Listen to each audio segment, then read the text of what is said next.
I did not put the camera in for surveillance. I want to say that clearly, because I know how it sounds. I put it in because I was drowning, and a woman named Rosalind Vance had answered an ad for a part-time nanny. And I needed to know, when I was not there, that my sons were safe. That is all it was supposed to be. Safety. I did not expect it to become the reason. I understood my own son for the first time. My name is Maureen Whitfield. I'm 39 years old. I run the billing department for a hospital network in Ohio, and I have done it alone since my husband left when the boys were 14 months old, which means I have done almost everything alone since almost the beginning. My sons are twins, Ethan and Caleb. They are 3 years old, and they could not be less alike if I had ordered them from 2 different companies. Ethan talks. Ethan has talked since he was 14 months old. Full sentences, opinions about breakfast, a working theory about why the vacuum cleaner is evil. Caleb does not talk. Caleb has never said a word that a stranger would recognize as a word, and by the time he was 2.5, the specialist had a name for it, and the name did not scare me as much as the sentence that came after it. The developmental pediatrician told me that some children with Caleb's profile go years without functional speech unless something unlocks it early, and that the window for that unlocking gets narrower every month we wait. I hired Rosalind 3 weeks after that appointment. She had 22 years of experience, half of it in early intervention classrooms, before budget cuts closed the program she worked for. In the interview, she did not ask me about my schedule first. She got down on the floor of my living room, at Caleb's eye level, and she waited. She did not talk at him. She waited for almost a full minute until he looked at her. Then she smiled and said nothing at all, and looked at me, and said, "He checked to see if I was still watching. That's a beautiful sign." I hired her on the spot. The camera went in 2 weeks later, at my sister's insistence, because she thought I was being naive, trusting a stranger with my sons for 6 hours a day. I told her it was standard practice. I told myself the same thing.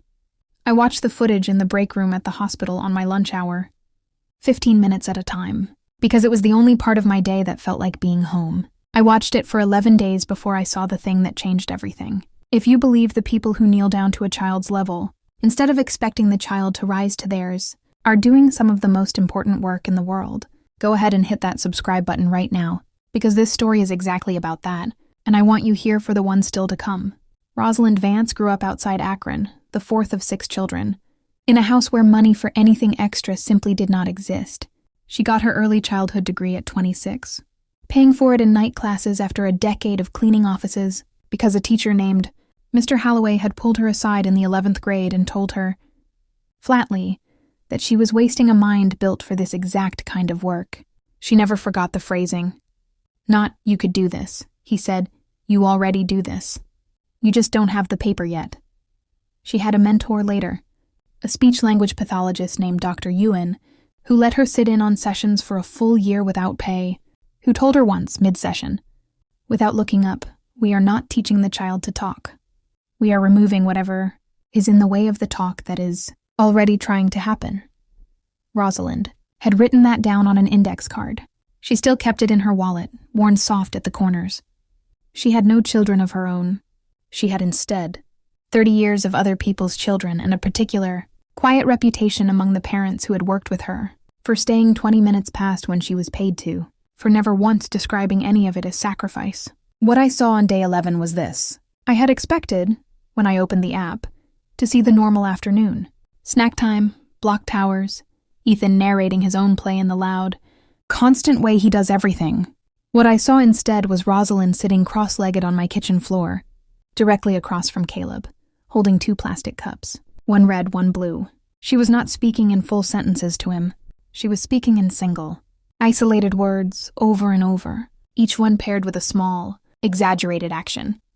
Cup. She tapped the cup. Up. She raised it into the air. Down. She set it on the floor. She did this without any visible frustration, without rushing him. The same 3 words gently repeated. For what the timestamp told me was 11 full minutes. Ethan sat beside them, uncharacteristically quiet, watching his brother the way he watches when he senses something is happening that matters. On the 11th repetition, Caleb reached for the blue cup, opened his mouth and made a sound. Not a word yet, a shape of a word, and almost. Rosalind's whole body went still, and then she said, so softly the microphone barely caught it, That's it. Say it again for me. And Caleb, looking directly at her, opened his mouth again, and this time it came out clearer. Cup.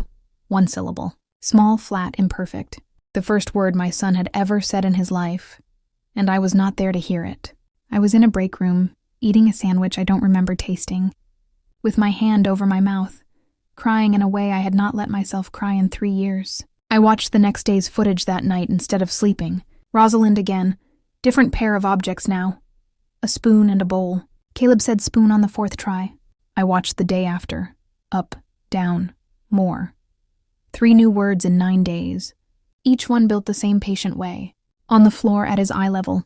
Never louder than him, never faster than him. Before I go on, I have to tell you something else, because it matters to where this story ends up. Ethan started imitating her. Without being asked, without being taught, my talkative 3-year-old began sitting beside his brother during these sessions, holding up his own small objects, saying the words slowly, the exact way Rosalind said them.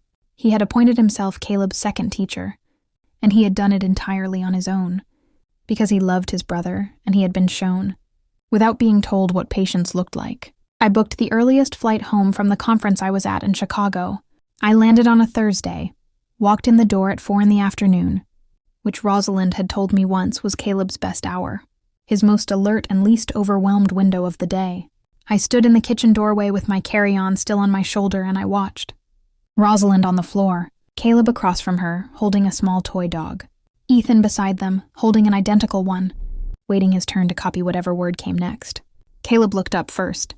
He saw me in the doorway, and his whole face did something I had never seen it do, a kind of recognition and searching at once. And he looked at the dog in his hand. And he looked at me, and he said, clear as anything, dog. Then he said it again, louder, like he had just discovered he was allowed to be loud. Dog, dog, and Ethan, delighted, completely unprompted, shouted it back at him like they were playing the world's best game. I got down on the floor in my work, clothes, and my son said a word to me for the first time in his life, and I do not have language for what that did to the inside of my chest. Rosalind sat back on her heels and watched the two of us with an expression I recognized instantly, because I had felt it myself with other people's joy. The particular piece of someone who understands this moment does not belong to her, and who is completely fully at rest with that. I asked her, once Caleb had climbed into my lap and gone quiet against my shoulder, how long he had been doing this. She said, the first word was 11 days ago. I said, you didn't call me. She looked at me for a moment before she answered. I wanted him to give it to you himself. The first person a child chooses to talk to matters more than you'd think. He knew you were coming today. Children always know. I told her about the camera then. I told her I had watched every session, every day, from a break room 300 miles away. She didn't flinch. She just nodded like she already understood exactly what that had cost me and exactly what it had given me both at once. I asked her what she needed. Not for the job. For herself, she told me about a certification she'd been chasing for 2 years. Evening classes she kept having to drop because of childcare for her sister's kids. A specialization that would let her formally practice early intervention instead of always working just outside the edge of it. I told her I could help remove the obstacles, not make it easy, make it possible. She said, those aren't the same thing. I said, I know. That's the offer. She told me Caleb would be forming full sentences within the year. I believed her. The way you believe someone who has never once told you something to make you feel better, instead of something that was true. That night, after both boys were finally asleep, I sat in my kitchen and thought about Mr. Halloway, a teacher in Akron, 30 years ago, who told a teenage girl she already had the mind for this work. She just didn't have the paper yet. I thought about how far that one sentence had traveled, how it had ended up on my kitchen floor, in a woman patiently repeating the word, cup 11 times until my son found his voice. The quiet work nobody sees, holding everything up, until one day, somebody happens to be watching and it changes everything. If this one stayed with you, tell me in the comments what word you'd want to hear your own child say first, and stick around, because there are more stories like this one coming, about the people who show up on the floor, at eye level with open hands, every single day, whether anyone is watching or not.